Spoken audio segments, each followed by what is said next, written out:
तपाईलाई भन्दा त गगनलाई जिताए जनतालाई फाइदा होला नि त। के फाइदा हुन्छ? उहाँ प्रधानमन्त्रीकै उम्मेदवार भोलि भने कहाँको प्रधानमन्त्री बन्छ? होइन कहाँको बन्छ? यो जिल्लाको विकासमा बाढी आउने होला। कहाँको प्रधानमन्त्री बन्छ? गनको बुन्डीको कि सोमालियाको कहाँको 25 सिट पनि कांग्रेस जित्न गइरहेछ। 100 म त्यो संसदमा 4 चोटि प्रतिनिधित्व गरिसकेको छु। त्यसलाई 138 सिट चाहिन्छ।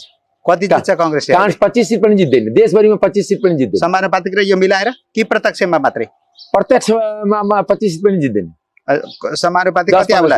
समानुपातिक कति आउला? 15-20 25-15 गरेपछि 30-35 40 बस 35-40 हो 40 गर्दैन। त्यसकारणले रासपाको त 160 कट्छ।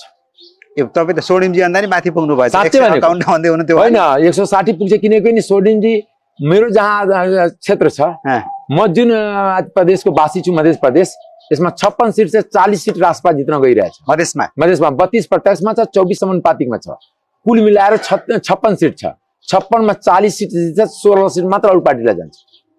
एमालेको के होला त्यसैभरि? तपाई अलि यस्तो प्रेडिक्सन गर्नुहुन्छ नि पहिलेदेखि नै त्यो भएर सुन्न मन लाग्यो। बरु एमाले सेकेन्ड पार्टी बन्न सक्छ कांग्रेस थर्ड पार्टी बन्छ।